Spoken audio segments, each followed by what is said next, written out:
नमस्ते। आप सभी का स्वागत है हमारे चैनल पर।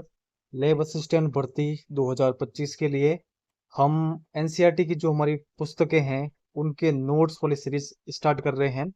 इसके अंतर्गत मैं पूरी कोशिश करूंगा कि जो 11th और 12th की दो दो पुस्तकें हैं, टोटल 4 पुस्तकें, उनके जो जितने भी नोट्स हैं वो मैं आपके सामने उपलब्ध करवाऊं। साथ में इनके जो एमसीक्यूज हैं वो भी मैं आपको उपलब्ध करवाऊं। तो आप निरंतर इन क्लासों को देखकर साथ साथ इनको नोट डाउन करके जितना भी मैटर है इनको बार बार पढ़कर कंटेस्ट कर लीजिएगा। शुरुआत करते हैं एनसीईआरटी 11th क्लास की पुस्तक जो भारत के भूगोल से संबंधित है, उसका चैप्टर नंबर फर्स्ट, जिसका नाम है भारत की स्थिति। तो इसकी शुरुआत करते हैं। चैप्टर नंबर फर्स्ट के अंतर्गत जो इम्पोर्टेंट जितने भी फैक्ट हैं वो हम देखते हैं।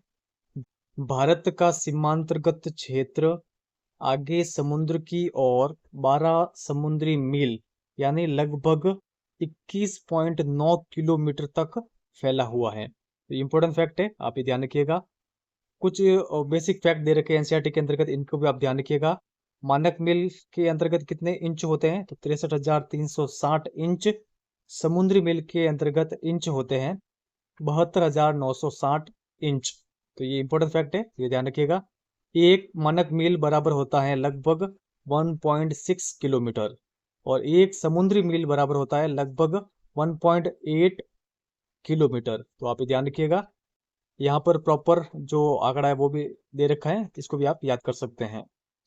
आगे यहाँ पर देखिए, देश की जो दक्षिण सीमा है, दक्षिणी सीमा, वो कौन सी है? तो ये अंडमान निकोबार द्वीप समूह के अंतर्गत है, जिसके अंतर्गत हम निकोबार द्वीप के अंतर्गत है। और ये कितनी है? 6 डिग्री 45 मिनट उत्तरी अक्षांश रेखा। तो ये आप ध्यान रखिएगा, ये भारत की दक्षिणतम सीमा है। भारत का अक्षांशीय और जो देशांतरी विस्तार है ये कितना है? तो ये लगभग है 30 डिग्री। तो ये थोड़ा सा आप ध्यान रखिएगा। भारत की उत्तर से दक्षिण की दूरी है 3214 किलोमीटर और भारत की पूर्व से पश्चिम की जो दूरी है वो कितनी है? वो है 2933 किलोमीटर। ये भी इंपॉर्टेंट फैक्ट है, तो आप अच्छे से ध्यान रखिएगा। आगे यहाँ पर देखते हैं, भारत का जो दक्षिणी हिस्सा है, जो कर्क रेखा के नीचे की ओर का है दक्षिणी हिस्सा, वो किसके अंतर्गत आता है? वो आता है उष्ण कटिबंध के अंतर्गत।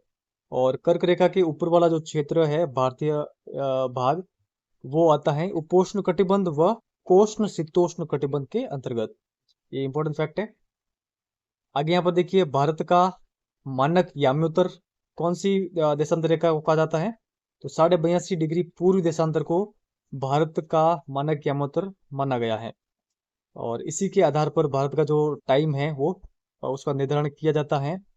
तो ये आप ध्यान रखिएगा, यह ग्रीनविच मध्य से 5.5 घंटे आगे है। तो ये आप ध्यान रखिएगा। यूएसए के अंतर्गत पूर्व से पश्चिम का विस्तार काफी अधिक होने के कारण वहां पर 6 समय कटिबंध है। ये भी इंपॉर्टेंट फैक्ट है। आगे यहाँ पर देखते हैं, भारत का क्षेत्रफल। तो भारत का क्षेत्रफल कितना है? पुस्तक के अंतर्गत केवल यहाँ इतना दे रखा है, 32.8 लाख वर्ग किलोमीटर। आप इसका डिटेल में भी थोड़ा सा ध्यान रखिएगा। 32,87,263 वर्ग किलोमीटर। 32,87,263, 32,87,263 वर्ग किलोमीटर। 2-4 बार आप इसको बोलेंगे तो आपको ये याद हो जाएगा। यह विश्व के स्थलीय धरातल का 2.4% भाग है। तो ये आप ध्यान रखिएगा। विश्व में भारत जो है क्षेत्रफल की दृष्टि से 7वां बड़ा देश है।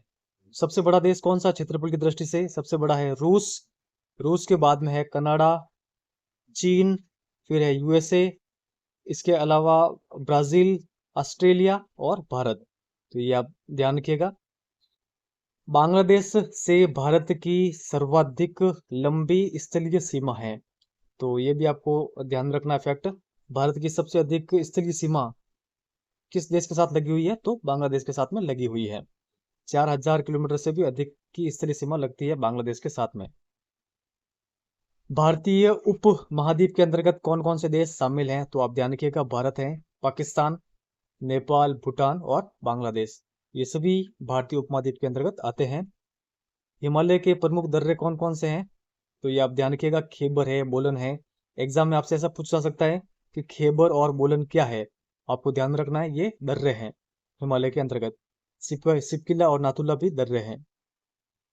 भारत की संपूर्ण तट रेखा द्वीप समूहों समेत कितनी है? तो 7,517 किलोमीटर। ये पुस्तक के अंतर्गत दे रखी है। अगर हम एग्जैक्ट की बात करें तो 7,516.6 किलोमीटर है भारत की द्वीपों के साथ में जितने भी तट रेखा है उसकी लंबाई। भारत के दो पड़ोसी द्वीपीय देश कौन से हैं जो कि हिंद महासागर में स्थित हैं? श्रीलंका और मालदीव। मन्नार की खाड़ी व पाक जल संधि जो है ये भारत और श्रीलंका को अलग करती है। ये भी इंपॉर्टेंट फैक्ट है। भारत की अक्षांशीय स्थिति और देशांतरीय स्थिति को यहाँ पर हम देख लेते हैं। तो भारत की अक्षांशीय स्थिति है 8 डिग्री 4 मिनट उत्तरी अक्षांश से लगाकर 37 डिग्री 6 मिनट उत्तरी अक्षांश, और देशांतरीय विस्तार है भारत का 68 डिग्री 7 मिनट पूर्वी देशांतर से 97 डिग्री 25 मिनट पूर्वी देशांतर तक। तो फर्स्ट चैप्टर से संबंधित जितने भी इंपॉर्टेंट फैक्ट है वो हमने इस वीडियो के माध्यम से कवर किए हैं। आप अच्छे से अपनी लैब असिस्टेंट की तैयारी है वो शानदार रूप से जारी रखिएगा। अब मैं जस्ट इसके बाद में जो वीडियो लेके आऊंगा वो होगा इसी चैप्टर का जितने भी फैक्ट दे रखे इनसे संबंधित क्वेश्चंस का, ताकि आपकी प्रैक्टिस भी होती रहे साथ साथ में। नोट्स प्लस एमसीक्यूज हम देखेंगे ताकि जो आपकी तैयारी है वो काफी शानदार लेवल तक जाए। पिछली बार भी देखिए एनसीईआरटी के पुस्तकों से लगभग जो 100 प्रश्न थे हमारे लैब असिस्टेंट में, उसमें 90 प्लस प्रश्न तो एनसीईआरटी की हमारे ना बुकों से ही था। तो आपको अच्छे से इन पुस्तकों को कवर करना है, और इस सीरीज को आप अधिक से अधिक एस्पिरेंट्स के साथ में शेयर भी जरूर करिएगा, उन्हें अवगत जरूर करवाइएगा कि इस चैनल पर एनसीईआरटी का जो ये मैटर है वो उपलब्ध करवाया जा रहा है। इस वीडियो में इतना ही, धन्यवाद।